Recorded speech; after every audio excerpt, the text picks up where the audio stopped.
In the 90.3 minute of the historic Champions League final between Real Madrid and Atletico Madrid, Sergio Ramos scored a priceless header, equalizing the scoreline to 1-1 for the Real players. With only 1 minute left in the match, the Estadio de Luz stadium seemed to explode as fans, players, and the Real coaching staff celebrated ecstatically, as if they had already won the championship. In that moment, there was a man who remained calm, his hands tightly clenched, gently raised forward in a celebratory gesture, yet his face revealed no emotions whatsoever. That man was Carlo Ancelotti, and he always remained that way, no matter how intense and thrilling the match became. He didn't run up and down the pitch, shouting instructions to his players like Jurgen Klopp or Antonio Conte. He didn't employ intricate body language to convey tactical directions like Pep Guardiola. Carlo Ancelotti always exudes a unique charm, calm yet full of confidence, making anyone who looks at him feel reassured and determined. And now, before we proceed to the next content, don't forget to hit the like button and subscribe to the channel so that it gains more motivation to produce even more high-quality videos. Thank you.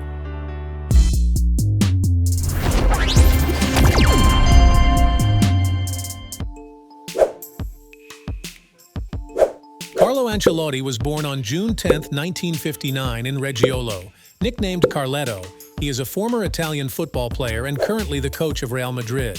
Ancelotti began his playing career as a midfielder in 1974 with Parma.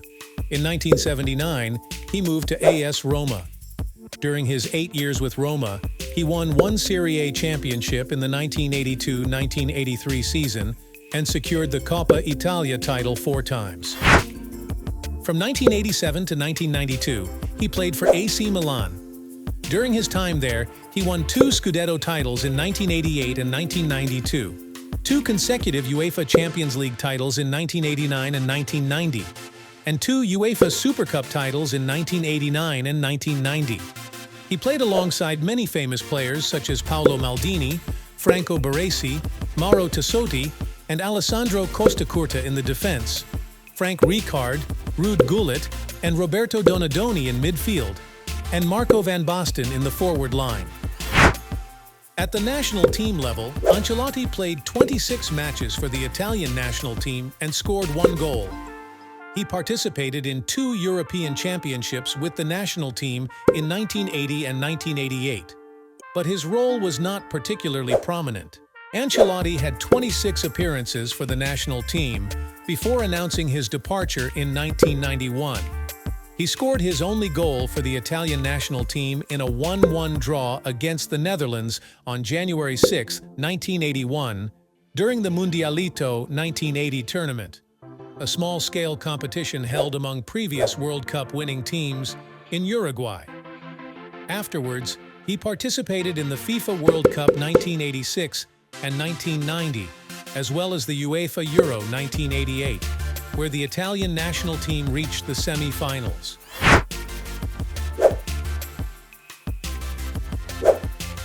Ancelotti's coaching career is like an ongoing TV series with no end in sight. To date, he has spent 29 years as a coach, managing 10 different clubs, including Reggiana, Parma, Juventus, Milan, Chelsea, Paris Saint-Germain, Real Madrid, Bayern Munich, Napoli, and Everton. He began his coaching career as an assistant coach for the Italian national team from 1992 to 1995.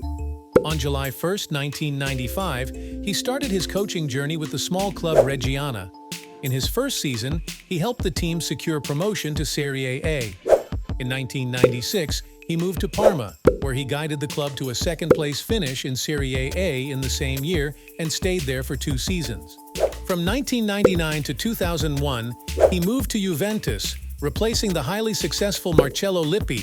However, his performance did not meet expectations, as he could only lead the club to second place in Serie A in 2 consecutive seasons. From 2001 to 2009, he coached AC Milan. During his tenure, he helped the club secure 1 Scudetto and 2 UEFA Champions League titles in 2003 and 2007. On May 31, 2009, after 8 years of coaching, he announced his resignation following a 2-0 victory over Fiorentina. In total, he led Milan in 423 matches, achieving 238 wins. This is also considered the longest and most successful club coaching stint of his career to date. From 2009 to 2011, he led Chelsea. On June 1, 2009, just a few days after parting ways with AC Milan, he was appointed as the manager of Chelsea. With a 3-year contract and officially assuming the role on July 1st of the same year, he received a salary of $5 million per season. During his tenure, he guided Chelsea to win 2 Premier League titles and 1 FA Cup. However, the dream of winning the Champions League remained unfulfilled, and he was dismissed on May 22, 2011. From 2011 to 2013, he led Paris Saint-Germain. On December 20, 2011, he was appointed as the manager of PSG, joining the ambitious project of the emerging French powerhouse. During his time there, he helped the club build a squad with a host of renowned players. In his 2 seasons at the helm, he guided PSG to win 1 League One title and reach the quarter-finals of the Champions League, where they were eliminated by Barcelona on away goals after a 3-3 draw. He requested to leave the team on May 19, 2013, to join Real Madrid thereafter. From 2013 to 2015, he led Real Madrid. During his tenure at Real Madrid, his greatest achievement was winning the UEFA Champions League, fulfilling the club's long-awaited dream of La Decima. Additionally, he secured 1 FIFA Club World Cup, 1 Copa del Rey, and 1 Supercopa de España. However, in his final season as the manager of Real Madrid, he did not win any titles with the club and was dismissed on May 25, 2015. From 2016 to 2017, he led Bayern Munich. After Pep Guardiola's departure, he was appointed as the club's manager. However, his coaching tenure at the team was short-lived, as he was dismissed in August 2017 following a 0-3 defeat to PSG in the group stage of the Champions League. Nevertheless, he managed to leave his mark with 1 Bundesliga title, 1 DFB Pokal, German Cup, and 1 DFL Super Cup. During the periods of 2018-2021, his coaching achievements were not particularly remarkable, as he led 2 mid-tier clubs, Napoli in the years 2018-2019 and Everton from 2019 to 2021. He also did not leave behind any notable accomplishments during this time. His decision to take charge of Everton came as a surprise to many, as it was considered a mid-tier club without strong financial resources in the English Premier League. In June 2021, while in the midst of preparing for the new season with Everton, he received a second invitation to return and lead Real Madrid. Without much hesitation, he resigned from his coaching position at Everton and returned to manage Real Madrid, a position he has held since then. In his second stint with Real Madrid, his team has achieved first Supercopa de España, won La Liga, and won Copa del Rey. In the current season, Real Madrid is performing successfully, having clinched the La Liga title with 4 rounds remaining. What's even more remarkable is the club's 15th Champions League victory, as they defeated Borussia Dortmund 2-0 in the final on June 2nd at Wembley Stadium.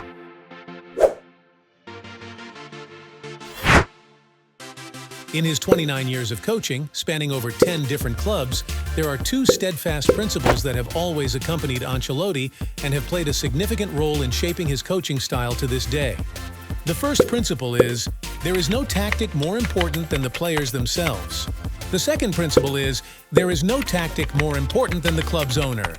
Having worked with hundreds of players from different cultural backgrounds, each with their own strong personalities and egos, collaborating with some of the most demanding and strict club owners in the world of football, such as Callisto Tanzi at Parma, Gianni Agnelli at Juventus, Silvio Berlusconi of AC Milan, as well as Roman Abramovich of Chelsea, Florentino Perez at Real Madrid, and Nasser Al-Khelaifi of PSG. Regardless of the club he is at, he understands the pressures he must face, from dealing with top star players to the performance expectations set by demanding club owners. Therefore, he always defines his role as being behind the players, providing them with the necessary mental support, enabling them to shine on the field and achieve the titles that satisfy the club owners. In his autobiography, Pirlo once remarked, "He was like a second father to me, a cheerful mentor who accompanied me through the best years of my career, someone who knew how to uplift the spirits of the players, making them feel as happy as possible and giving more than 100% of their efforts." Regarding team owners, Roman Abramovich himself once said, "Firing Ancelotti was one of the decisions I regret the most." Despite Florentino Perez's decision to dismiss Ancelotti, he still had nothing but kind words for him, stating, "The affection that the players and fans have for Carlo is the same affection I have for him." When I first started in the profession, I was attached to the 4-4-2 formation. Now I have learned to be more flexible, although I still believe that 4-4-2 is the best defensive formation. These are the words he shared when asked about his football philosophy. As an exceptional midfielder from the Grande Milan generation, Ancelotti was also one of those greatly influenced by his mentor, Arrigo Sacchi, and he was enamored with the legendary 4-4-2 formation. In an interview response, he admitted, "I used to think that the 4-4-2 formation was the only way to play football." This rigid mindset caused him difficulties and prevented him from reaching the pinnacle of glory while managing Reggiana, Parma, and Juventus. He shared this in his autobiography, saying, "You have to constantly change the game plan to replace injured players or adapt to the new players in the team." Or, as he once said in an interview with France Football in 2018, "There is no specific Ancelotti style because I build every game around the players I have. Most coaches come up with an idea beforehand and demand that the players adapt to it. But I look at the players and adapt the style to fit them." Ancelotti can be considered a talented coach when it comes to analyzing opponents and building suitable tactics. He has a deep understanding of the skills and abilities of the players in his squad and utilizes them optimally to strike a balance between attack and defense. Despite having a basic system, Ancelotti is not afraid to alter tactics depending on the opponent and match situation. He enjoys applying flexibility to exploit the weaknesses of the opposition and create surprises during the game. Another important characteristic that contributes to Ancelotti's success is his excellent adaptability. He recognizes that, in England in general, teams often have fewer defensive tactical skills. In France, clubs tend to play with strength and focus on physicality due to the presence of many African players. In Spain, they see playing football as a joy. Therefore, you need to adjust coaching methods to suit these differences. For Ancelotti, the ultimate goal is success for the team, so he does not discriminate against the means to achieve it. He is always ready to change and learn to adapt to the environment, organization, culture, and player profiles inherited from his predecessors.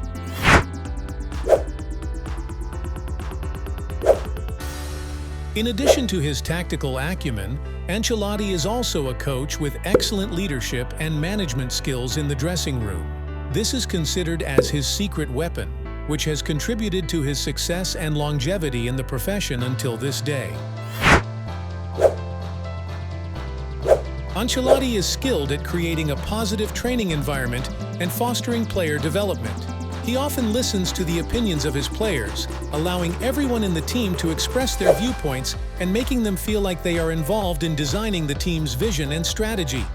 This fosters a sense of democracy within the club, bringing together the players, the leadership, and the staff. It creates a comfortable, enjoyable, and united atmosphere where everyone works together towards a common goal. There was a time when Ancelotti was leading AC Milan and faced difficulties in arranging a team full of stars such as Seedorf, Kaká, Rivaldo, Leonardo, Ronaldinho, Pirlo, and others. Sensing the situation, Pirlo approached him and requested to play in the defensive midfield position. Ancelotti recalled, "He liked the role of orchestrating the team, so we gave it a try." Later, when Pirlo performed successfully, Everyone praised it as Ancelotti's innovative idea. However, few knew that the achievement came from his ability to listen and connect with his players. Being close to the players is an innate ability of the Italian strategist. Olivier Letang, assistant to Leonardo at PSG, revealed, "Carlo has a close relationship with everyone. He is tolerant, sincere, empathetic, and inspires confidence. He is the coach who impressed me the most in terms of winning over people's hearts and minds." Carlo Ancelotti knows how to make his players believe that they are number one, that he will not trade them for any superstar. When he was at PSG, he repeatedly emphasized that Ibra deserved the Ballon d'Or, that he would take Blaise Matuidi anywhere with him, that no praise was enough for Verratti. In Madrid, he affirmed that CR7 was the best player on the planet, that Raphael Varane had no equal as a center-back, and he also didn't forget to praise Karim Benzema. Ancelotti genuinely loves his players, and as a result, they also love him. Matuidi confirmed, "We love him because he cares about each individual. Not a single player, even those who rarely get playing time, opposes him. When we have a barbecue party, he treats the substitute players equally as he does the stars."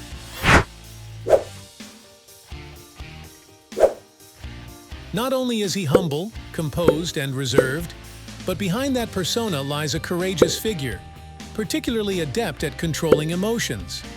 Faced with challenging situations, he always finds ways to alleviate pressure for everyone, instilling confidence in the players during crucial matches. Conversely, he holds himself strictly accountable, seeking every possible solution and preparing diligently to ensure victory for his team. "Sometimes I play poorly and feel disappointed." He read that on my face. So during training, he comes close to me and says, "You played well, Abdou." I know it's nonsense, but he makes me believe it by looking straight into my eyes and affirming, "You did what I asked for." He always wants you in a positive mental state, always enjoying your work. Abdoulaye Doucouré shared. Despite being someone who knows how to compromise, Ancelotti never goes against his principles, even if it means confronting the club's management. In the first half of the 2012-13 season, due to a public conflict with PSG's management, forward Pegui Luyindula was asked to leave the club immediately. Ancelotti informed me that he couldn't field me because they ordered him to do so, Luyindula recounted. He would frequently talk to me, inquire about me in front of teammates, and when he learned that I was going to the New York Red Bulls, he arranged for me to play a cup match against Marseille. After many years, Ancelotti has remained consistent in his management approach, rooted in humor and acceptance of everyone. Doucouré said, "He is the most compassionate coach I've ever known. He is also incredibly honest. On the day I joined the club, he openly admitted that he initially didn't want me, but the management convinced him otherwise." Like everyone else, Doucouré was quickly charmed by Ancelotti. On my first training day, right before a match, Carlo came up to me and said, "So, Abdou, do you want to play tomorrow?" I said yes, of course. He teased, "Let's see if you train well," and then laughed and walked away. I knew I would be playing, and I didn't want to disappoint him. Despite being well-liked by the players, there were times when Ancelotti got angry.